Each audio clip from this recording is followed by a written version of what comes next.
The story of Artemis II begins with a reflection of who we are. For 50 years, the moon was a memory preserved in black and white, a relic of a bygone era.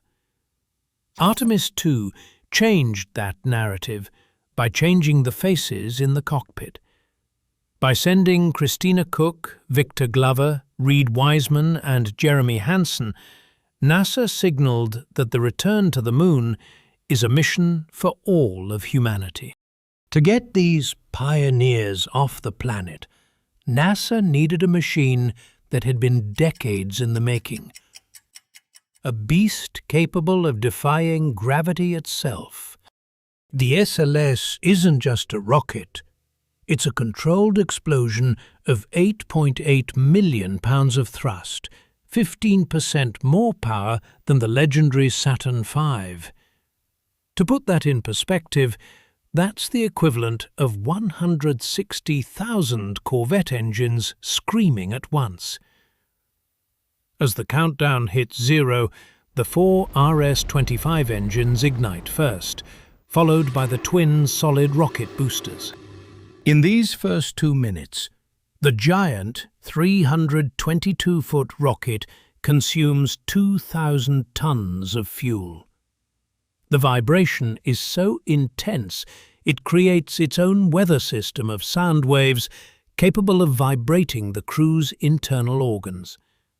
This isn't just a ride, it's a battle against Earth's gravity well. By the time the boosters jettison, the crew is pinned into their seats by 3 Gs of force, hurtling toward the vacuum of space at over 17,000 miles per hour. It is a moment of engineering perfection, where impossible becomes orbital. Once the rocket fell away, the crew found themselves in a high-tech life raft that would be their only home for 240,000 miles. Living in the Orion capsule is a masterclass in extreme minimalism and high-stakes engineering. Beyond the strength of the hull, its integrity lies in the invisible systems shielding the crew from the vacuum of space. Imagine 4 people sharing a space the size of a large SUV. For 10 days, this is their kitchen, laboratory, and bedroom. During the first 24 hours of Artemis II, the crew audited the Environmental Control and Life Support Systems, ECLSS. This unsung hero scrubs carbon dioxide, regulates temperature to protect both electronics and humans, and maintains cabin pressure. The secret to Orion's endurance is the European Service Module, ESM. Acting as the spacecraft's trunk, it houses 33 maneuvering engines, solar arrays, and the tanks for oxygen and nitrogen. The crew spent this phase testing habitability, checking for condensation cold spots, prepping meals in the galley, and utilizing a modern waste management system that would have seemed like a miracle to the Apollo-era astronauts.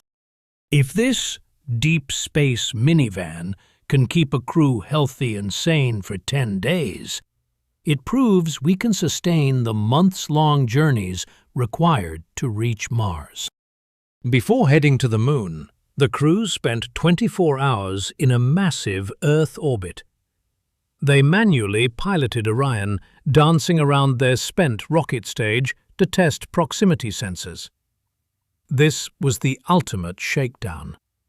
If the manual controls or sensors glitched here, the mission would have been aborted. They had to prove that in a crisis, the human pilot could still outperform the computer. With systems green, they engaged the celestial slingshot, a move that used the moon itself to throw them back home. Artemis II utilized a free return trajectory. Rather than burning fuel to enter lunar orbit, they flew 6,400 miles past the far side, letting the moon's gravity whip them around. It is a story of total trust in orbital mechanics, trusting the math to pull a 20-ton spacecraft around a celestial body and point it precisely back at a tiny blue dot in the distance. As they swung around the dark side, they tested a revolutionary way to talk to Earth. Whispers made of light. In the silence of the far side, the crew used optical communications, O2O. By trading radio waves for infrared lasers, they moved space communication into the broadband era. This technology allows for 4K video transmission in real time, ensuring that when we finally land again, the world will see the lunar surface with more clarity than ever before. But space is a battlefield of radiation, and the crew was on the front lines of an invisible storm. Leaving low Earth orbit means venturing past the protective cradle of our magnetic field. Between Earth and the Moon lie the Van Allen belts, two giant donuts of high-energy radiation trapped by our planet's magnetosphere.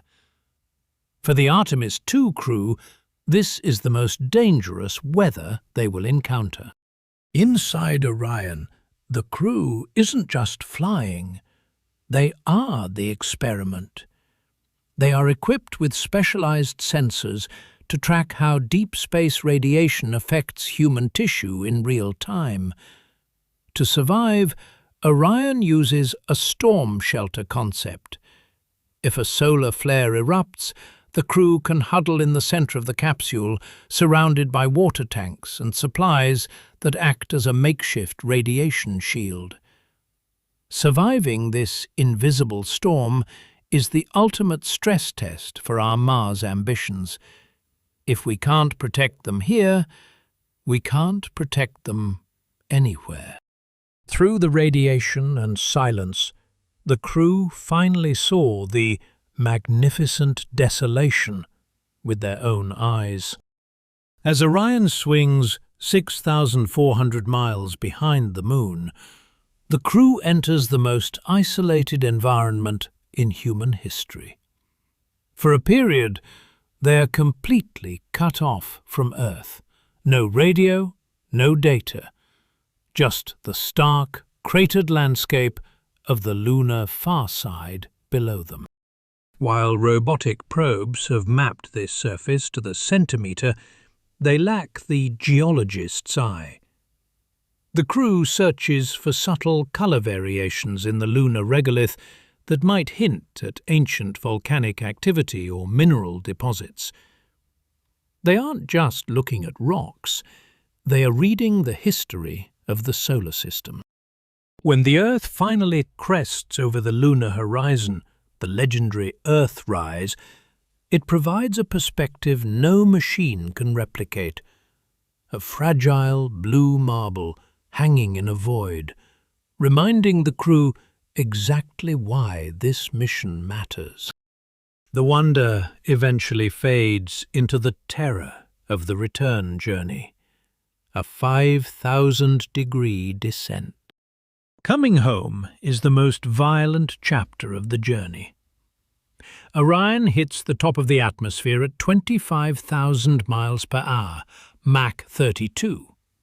At these speeds, the air doesn't move out of the way, it compresses into a plasma that reaches 5,000 degrees Fahrenheit, half the temperature of the Sun. To manage this punishing heat, NASA utilizes a modified skip re-entry.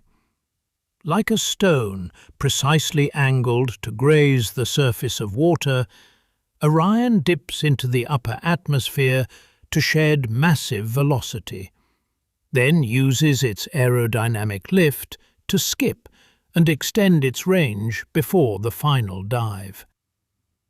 This maneuver is a high-stakes balancing act. It allows for a pinpoint landing in the Pacific while ensuring the heat shield isn't overwhelmed by the friction of a direct descent. It is a terrifying dance with physics, where the margin for error is zero. One wrong angle and the spacecraft either burns up or skips too far into the void. The crew endured a total radio blackout as the plasma enveloped the craft. A few minutes of silent tension that only broke when the 3 main parachutes blossomed over the Pacific. The splashdown wasn't a finale. It was a prologue for the most ambitious era in history. Artemis II is the proof of concept for the most ambitious destination in our solar system, the lunar South Pole.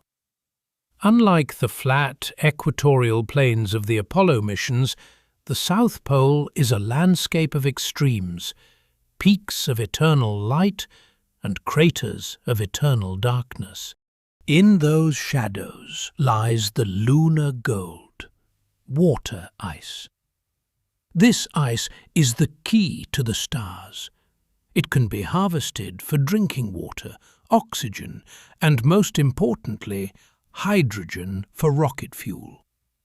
By successfully completing the Artemis II loop, the crew has paved the road for Artemis III and beyond.